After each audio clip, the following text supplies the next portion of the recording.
I'm just a young guy from Bulawayo, Zimbabwe, trying to build something big. I'm launching a platform called Musi in a few weeks, and it's more than just a business to me.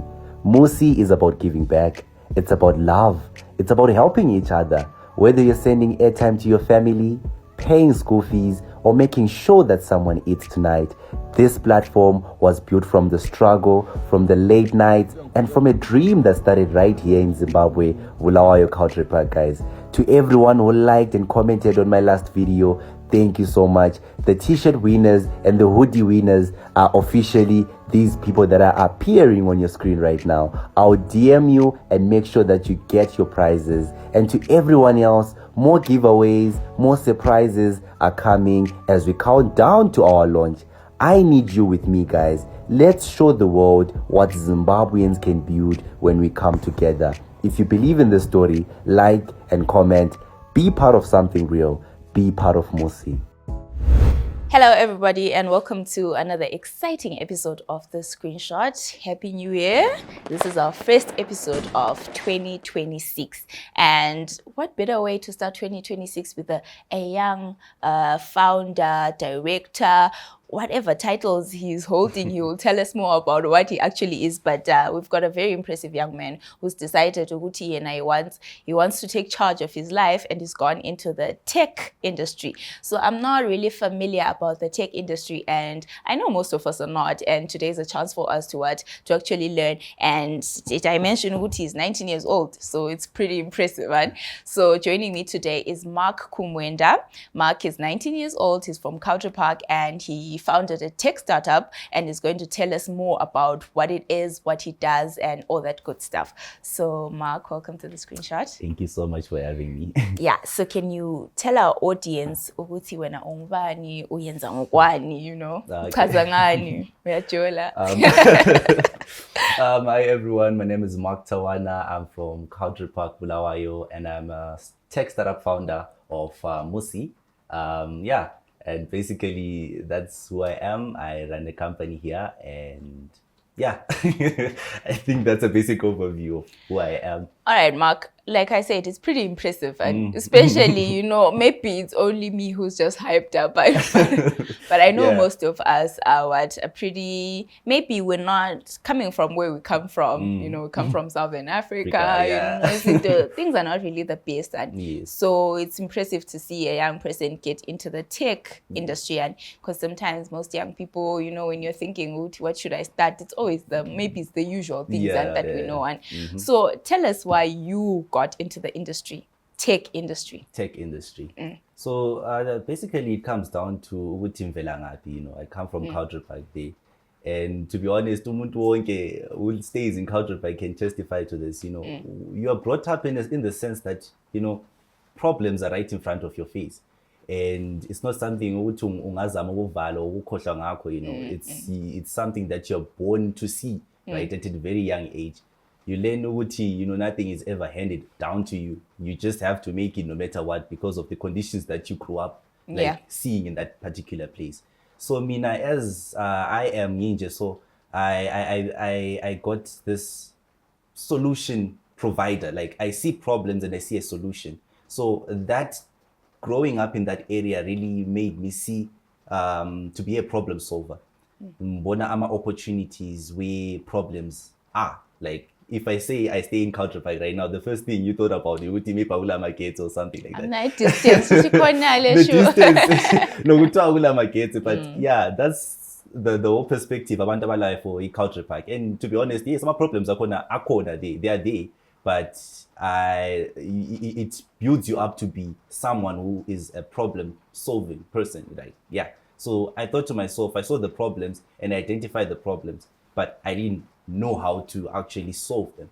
But I just relied on tech. You know, tech is simple enough to automate things and make things easier for people.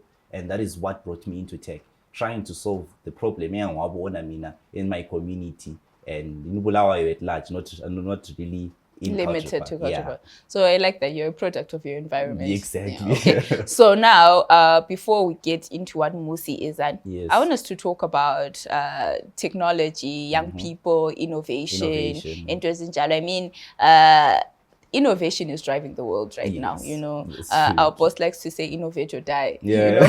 You know, in whatever industry you are in, you have to You have to, innovate somewhere. yeah. You can't be stagnant. Exactly. And so let's talk about young people Young and people, innovation. yes. Currently, when you see innovation in Bulawayo, do you see it to its full potential? Is it something that is thriving? Kuhamba njani? I feel like we're still in our early stages when it comes to technology, especially in Bulawayo here.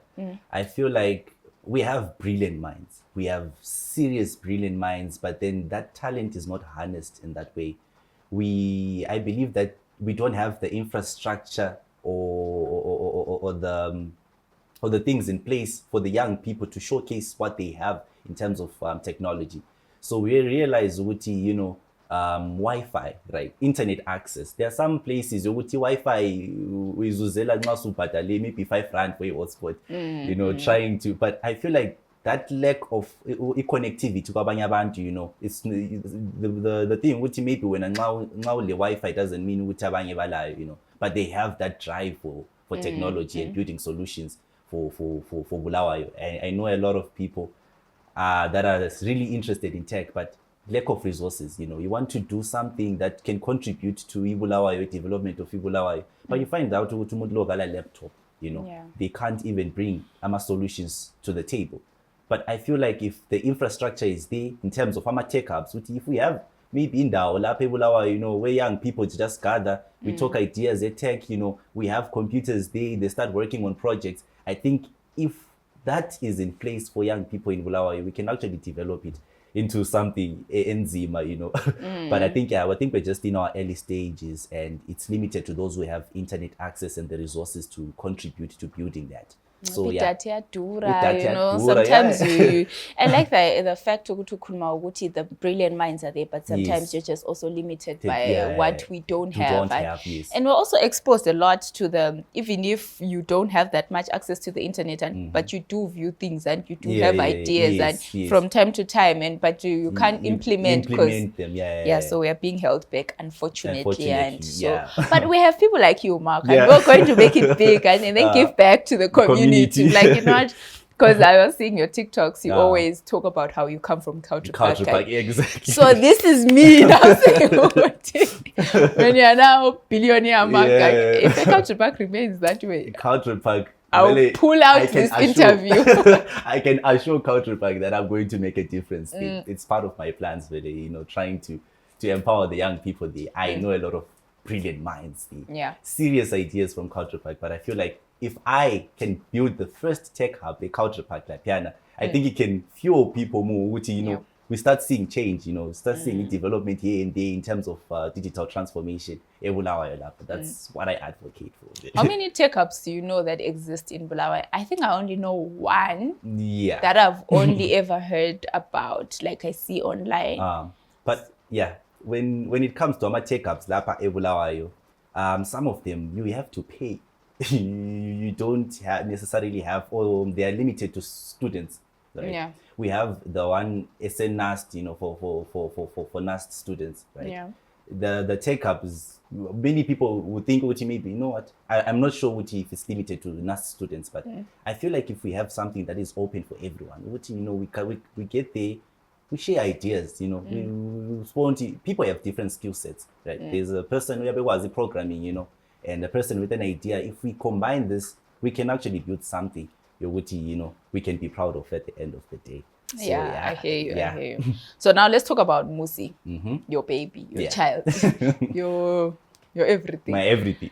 Tell us, take us on a journey on how Musi started, you know, and how it became what it is today, where we are today with Musi, and what you envision for the future for Umusi. So going back to how I started this, I'm not a person who necessarily went to school for maybe programming or anything like that. I am totally self-taught. I taught myself using YouTube. You know, it started early, maybe in holiday, Liana, when grade 7 day, right? I was really interested in solving the problem that I had in mind. I realized the problem, you know, there are businesses a Culture Park in Upper, their businesses in Bulawayo, they do not even have a digital presence. If we're comparing to other countries, or which my businesses, they already have a presence, they're already posting about online sales and the likes. But when you're looking at the situation in Zimbabwe, we didn't have something that would empower these young entrepreneurs. I always see them be advertised on WhatsApp and my WhatsApp, yeah, so my messages and stuff. So for that particular customer to identify your message in that powered up messages on WhatsApp, it will make it difficult to maybe be and the likes. So I thought to myself, you know what, if I could create something that could empower these small businesses and big businesses as well, so that they have an online presence. So if a person wants something, they can just open the platform, from this person, and that person grows his sales at the end of the day, and the customer get the things that they want. So that is what I wanted to create, and I didn't even have the right skill set to the platform. So I just started research on YouTube, how do I make this? How do these websites work? How to create a website? I started from the basics. I started learning HTML. It's a language. Yeah, that's the basic language that everyone goes through. And web development. So I started with HTML, and I know watching these tutorials, you can't just watch a coding tutorial like the next day you're good. It's something that needs practice. You know? If you are one person or hands-on that can learn, and you try what you learned, it makes it easier for you to create something that you want to create. So I started with basic websites, some HTML websites.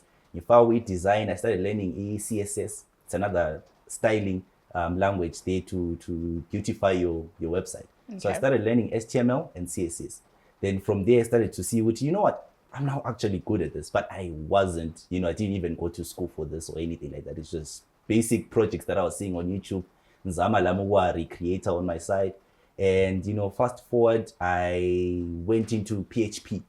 PHP is a programming language. Now that was the start of everything, because it unlocked a lot of potential I could see, which I could actually program these into SNJ solutions, automate stuff, So from there, I started delving into that. And when I went to high school, now it was easier. I wanted to join computer science. I learned at Founders High School there. I wanted to join computer science, but then everyone was interested in computer science. So also and the likes, I couldn't, make it in that class. So they were saying, you know what, since no one wants to go to woodwork, no one didn't necessarily want to go to woodwork. I did woodwork at Founders High School. But it didn't stop me really from pursuing what I wanted to do. I wanted to have that skill set to create the things that I wanted to create. And, I would ask abantu abafunda khona, what are you guys learning? Can I see? Mbona notes about, what? Oh, you're looking at it's there in computer science, but then I had more knowledge at that point to create real stuff. But when they knew the theory part, that's when I saw the power of you getting to learn things on your own. You get it, on the practicality of things. So rather than rely on the theory, it all comes down to you and your determination to learn stuff. So from there, that's when I was determined, you know what, I'm now able to create something that I want to create. So it took me months really, because you have to create the front page, the front end of the platform. You have to create the back end of the platform. You have to integrate payments as well. You have to make it secure again. So in a world where digitalization, I'm threats are corner, especially in a business where you have payments involved. You have to make it secure. So I didn't want to put it right out there because I didn't know how to secure everything, right? So I had to learn again. I had to do some courses as well online on cyber security and the likes. Okay. And once I was confident, that's when I launched the company, right? I launched the website, and really I didn't think it's something that was gonna, be impactful in the way that it did. But then you thought it was a hobby. I just published it. I'm like, you know what? I did it. I was so proud with this is what I created. You know what? Yeah. So I was still in school there. I published it and started advertising it. Uma groups on to be advertiser corner, and I'm starting to show them, you know what? just create your online shop for free, list your products, and start connecting to buyers all over Zimbabwe, right? And many people started registering. I'm like, people are registering. And that's when lockdown hit, lockdown hit. I'm businesses, offline businesses. We rely on the offline and stuff, they couldn't have that online presence. They sought to rely on other alternatives. And I was there, there were no other platforms that were offering something like that. So I saw about to be registered and stuff, grocery shops registering, the different shops just registering on my platform. And I'm sitting there, I'm like, I actually created Felicito, people are actually using it and stuff. So we just saw customers as well coming in and chatting with the businesses on Konapa platform, I want this, and they end up buying. I'm like, this is actually, this is what I created and the like. So from there it started, growing and growing. People started using it and the likes, and fast forward, years down the line, we were ranked one of the largest online shopping destinations in Zimbabwe. And I'm like, congratulations. I'm like, yeah.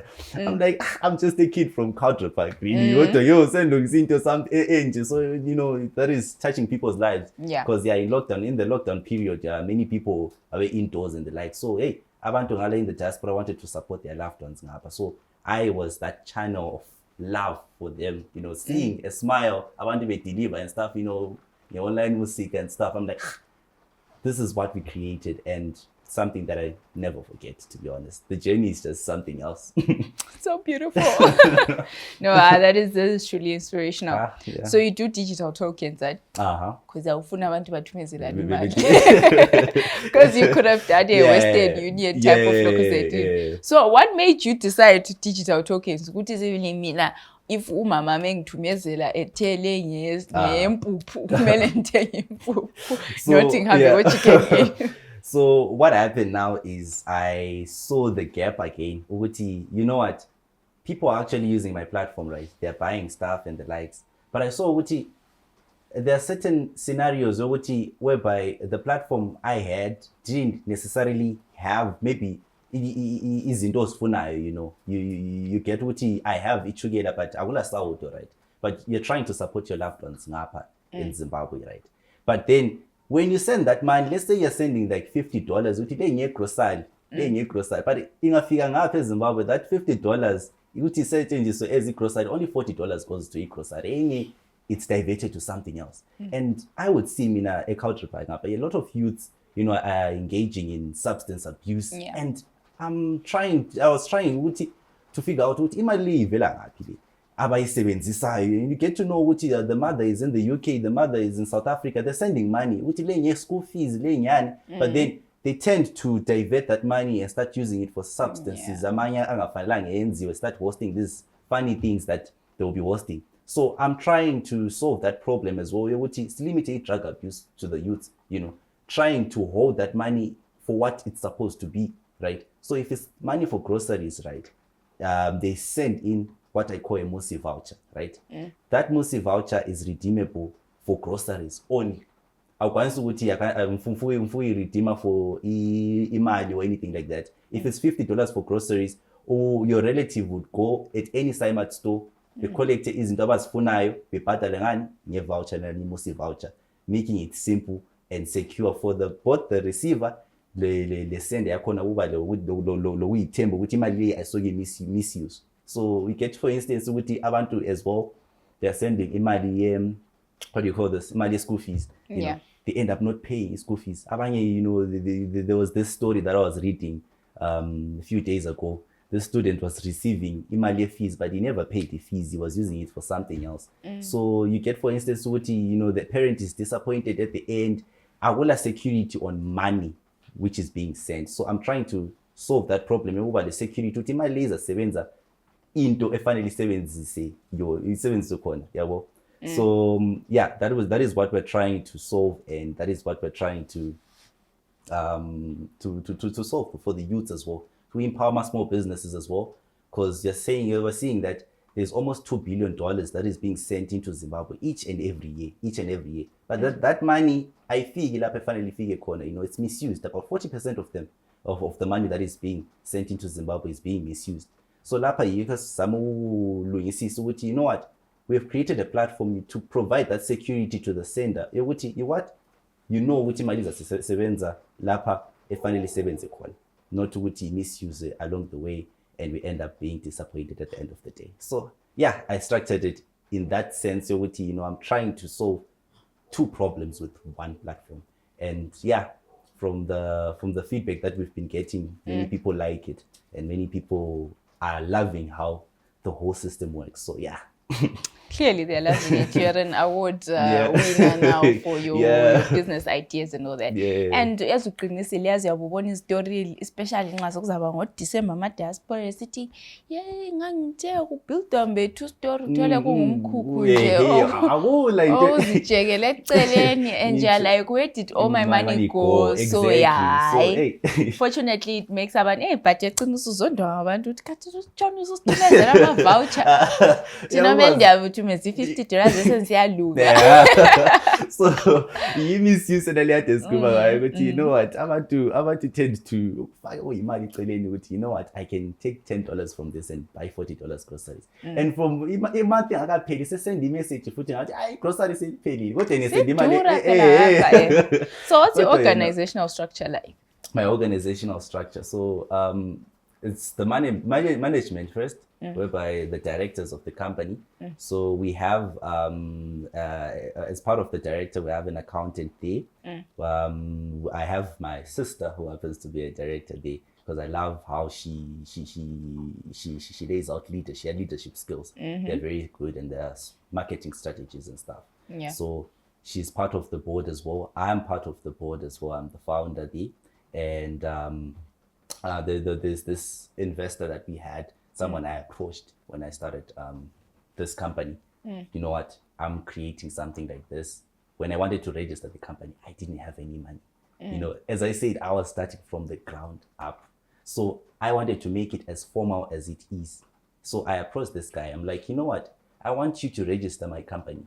I want to register my company when it comes to everything that's legal about this company. I want to make it clean. I want to make it simple. And the guy was like, you know what, it's fine. I would like your idea. I like how you doing it. And he registered the company for me. That's how I started up to be formal and the likes. So fast forward is still part of the board and stuff. So the decisions are just made up of, you know, the board. We talk as the board and making sure that, you know, new ideas, new implementations just come through. And when it comes to the tech side, the development side, it all comes down to me and maybe other freelancers as well. There are other freelancers, you know, that can come through that we pay so that, you know, you can come here, do this, come here and do this. We help each other in that sense. So when it comes to development and the likes, we have people in marketing. We have it's not a big team. It's a lean team. We have 2 people. For now. For now. For now, we have people there in the marketing department trying to push the brand forward. And basically, I'm the face of the company. I'm just trying to, you know, grow this company to what it's supposed to be in the future. So that is lovely. Lovely. So Mark, thank you so much for coming to talk to me today. Thank you so much. And I'm hoping this conversation does inspire people at home, especially young people. Yes. The sky truly is the limit when it comes to a lot of things. And the one thing definitely that I notice, especially when I talk to my guests, is how they always talk about hard work. And I think, no, man, you have to work hard for these things. You know, you can have ideas, but you also have to put everything you have in it. And so thank you so much for coming through and for being our first guest of the year. So happy 2026. Thank you. So for those watching at home, like I said, I hope you're inspired to do something for yourself and also to dive into the tech AI industry. You know, let's asa many lomhlaba, guys. Let's not remain behind. Let's go with the world, and see where things are going on. So until next week, bye. I'm just a young guy from Bulawayo, Zimbabwe, trying to build something big. I'm launching a platform called Musi in a few weeks, and it's more than just a business to me. Musi is about giving back. It's about love. It's about helping each other. Whether you're sending airtime to your family, paying school fees, or making sure that someone eats tonight. This platform was built from the struggle, from the late nights, and from a dream that started right here in Zimbabwe, Bulawayo Country Park, guys. To everyone who liked and commented on my last video, thank you so much. The t-shirt winners and the hoodie winners are officially these people that are appearing on your screen right now. I'll DM you and make sure that you get your prizes. And to everyone else, more giveaways, more surprises are coming as we count down to our launch. I need you with me, guys. Let's show the world what Zimbabweans can build when we come together. If you believe in the story, like and comment. Be part of something real. Be part of Musi.